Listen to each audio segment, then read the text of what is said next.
इस खबर के प्रायोजक बाय वागजी मसाले, हर चुटकी में जायका। वागजी प्रीमिक्स स्पाइसेस। प्रदेश में यूरिया खाद की भारी किल्लत ने किसानों की मुश्किलें बढ़ा दी हैं। तराई क्षेत्र सहित रीवा जिले के अन्नदाता खाद के लिए रात 9 बजे से लाइन में लगने को मजबूर हैं। धान की फसल में यूरिया डालना बेहद जरूरी है, लेकिन खाद की कमी के चलते फसलें मुरझा रही हैं और उत्पादन में 30 से 40% तक की कमी का खतरा मंडरा रहा है। रीवा जिले के जवा तहसील में किसान समृद्धि केंद्र जवा मावेड़ी में रोजाना हजारों की संख्या में किसान और लाडली बहनें खाद के लिए जुट रही हैं। रात 9 बजे से रजिस्टर में नाम लिखवाकर इंतजार करने के बावजूद खाद नहीं मिल रही। किसानों का आरोप है कि सुबह 9 बजे दबंग और केंद्र के परिचित लोग लाइन तोड़कर खाद ले जाते हैं, लेकिन जबकि रजिस्टर में दर्ज किसानों को खाली हाथ लौटना पड़ता है। हम रात 9 बजे से यहाँ बैठे हैं, नाम लिखवाया, लेकिन सुबह दबंग लोग आ गए और खाद ले गए। रजिस्टर का कोई मतलब नहीं। पुष्पराज पटेल जो चौकीदार हैं, वही सारा खेल करता है। जान पहचान वालों को खाद दी जाती है। प्रभारी अवनेश मिश्रा को फोन करो तो जवाब नहीं मिलता। प्राइवेट दुकानों में दोगुनी कीमत में खाद मिल रही है, तो उनके पास खाद कहां से आ रही है। किसानों का कहना है कि सरकार बड़े बड़े दावे तो करती है, लेकिन जमीनी हकीकत कुछ और है। समृद्धि केंद्रों और समितियों में खाद की कालाबाजारी का आरोप है। विशेषज्ञों की माने तो समय पर खाद न मिलने से धान की फसल में 30 से 40% तक उत्पादन प्रभावित हो सकता है।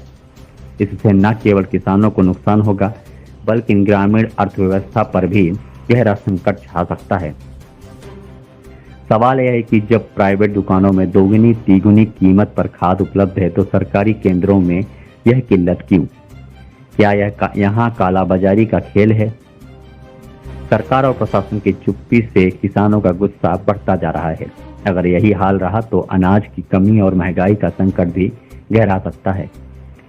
किसान अन्नदाता है, लेकिन उनकी इस हालत के लिए जिम्मेदार कौन?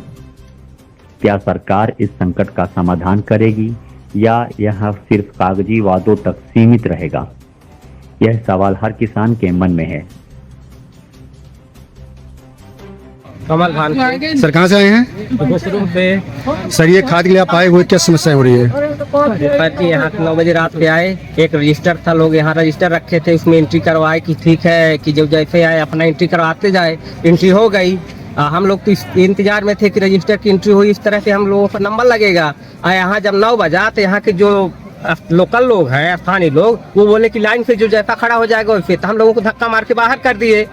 हम लोग बाहर खड़े हैं, यहाँ के स्थानीय लोग सब लाइन में लगे हैं। यहाँ पुलिस भी है, पुलिस क्या कर रही है? पुलिस कह रही है कि जो जैसा खड़ा हो उसी हिसाब से हम खादी देंगे। वो सपोर्ट कर रहे हैं। प्रशासन से शिकायत कहीं हुई कि नहीं हुई? सर एडीओ साहब शिकायत कर रहे हैं, किए भी हैं, लेकिन कोई समाधान नहीं हो रहा है। क्या चाह रहे हैं? समाधान चाहते हैं सर, खादी मिले, सबको बराबर खादी मिले। कमलेश्वर सिंह नाम सर कहाँ से आए हैं? कड़ी में दिया।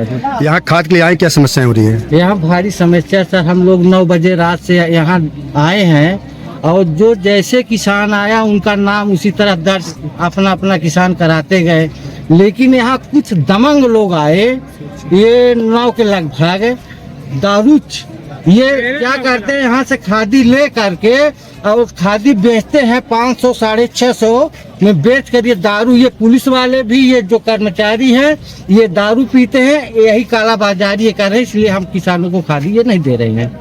खाद न मिलने से क्या समस्याएं हो रही है? भारी समस्या है सर, धान की उपज नहीं ले पा रहे हैं, धान एकदम खत्म हो रही है सर। सरकार तो कह रही है कि हर जगह खाद उपलब्ध है। सरकार कुछ कहे सर, यहाँ जब हमको नहीं मिल रहा सर तो हम क्या जाने सरकार क्या कह रही है। यह सब कालाबाजारी हो रहा है। इतना राजेश सिंह कहाँ से आए हैं? परसिया से। यहाँ किस लिए आए हैं आप? खाद लेने। क्या समस्याएं हो रही है? यहाँ पे आज तक 4-5 दिन से लगातार कंटिन्यू आ रहे हैं, खाद मिलने की कोई संभावना नहीं है। बस बोलते हैं कि आज मिलेगी कल मिलेगी, बस यही चल रहा है। सुबह से 4 बजे से लाइन लगाकर चल रहे हैं यहीं पे, और उसका कोई खाद का कोई रिजल्ट नहीं मिल रहा है अभी तक। तो क्या आपको नहीं, सबको नहीं मिल रही है? सभी को नहीं मिल रही, हम ही बार को नहीं। तो परमिट में कह रहे हैं दे रहे हैं, कितना दे रहे हैं परमिट में? परमिट में तो दे ही नहीं रहे हैं यहाँ पे जो दे रहे हैं तो मान लीजिए अभी रेट ठीक दे रहे हैं, 270 का रेट चलाए हैं, जबकि 266 रुपये 50 पैसा है। अच्छा, खाद न मिलने से क्या समस्या है खेती में? फसल सूख रही है, उसके कीड़ा लग रहे हैं, उसमें डालने को कुछ है नहीं, खराब भी हो रही है पूरी तरह से। क्या चाहते हैं? अब यही चाहते हैं कि खाद हम लोगों को मिले तो फसल सुधरेगी, यानी जो सरकार खत्म हो जाएगी। सरकार जो वादे करती है झूठे हैं, पूरे झूठे हैं। केंद्र जब आए हुए हैं, कब से आए हैं, क्या समस्याएं हो रही है? जी सर, हम तो कुछ लेट आ पाए हैं, कुछ घर में ऐसी समस्याएं थी जो हम लेट आए हैं, लेकिन मैं सच्चाई के लिए लड़ना चाहता हूं। हम लोग किसान से जुड़े हुए हैं और किसान मोर्चा से, लेकिन मैं ये बताना चाहता हूं कि जो 186 लगभग किसान अपने से समाधान उसका निकाले हुए हैं, 186 नंबर उसमें टोकन अपने से काटे हुए थे। अब ये जो कुकुरस हाँक रहे हैं, कुकुरस लाइन लगाए हुए हैं, तो अगर ये उस समाधान को मान ले अधिकारी लोग, ये जो टोकन किसान लोग अपने से काट के रखे हुए, वो लिस्ट उनके पास चला जाए तो टोकन मान लीजिए आज का डेट पे कट गया है, और जो पिछले टोकन जो कटे हुए 100 टोकन भी बाकी हैं, तो उन लोगों को दिया जाए पहले, हम लोगों को बाद नहीं दिया जाए। 1-2 दिन के बाद जो जैसे समय, जो जैसे किसान आ रहा है उसको ऐसा मिलना चाहिए खाद। किसान को खादी, हर किसान को खादी चाहिए, लेकिन मिल नहीं पा रही है। और समितियों में खादी अगर दे सरकार तो समाधान हो सकता है। पूरे मतलब क्षेत्र के पब्लिक यहाँ आ जाती है तो कैसे समाधान होगा? अगर हर समितियों में मतलब खादी वितरण किया जाए, नगद में और से टोकन काट करके, परमिट काट करके अगर दिया जाए तो समाधान हो सकता है। लेकिन ये अगर ऐसे करेगी सरकार तो भीड़ नहीं खत्म होगी, जनता परेशान होगी, घाम में धूप में मरेगी, फोकट में बस होगा। यही कहना चाहूंगा सर जी। तो आप लोग एसडीओ साहब शिकायत किए क्या? एसडीओ साहब को इतना भीड़ देख के स्वयं आना चाहिए। एसडीओ साहब हमारे कहने से थोड़ी सुनेंगे, पूरे पब्लिक मान जब कहेगी तब ना सुनेंगे।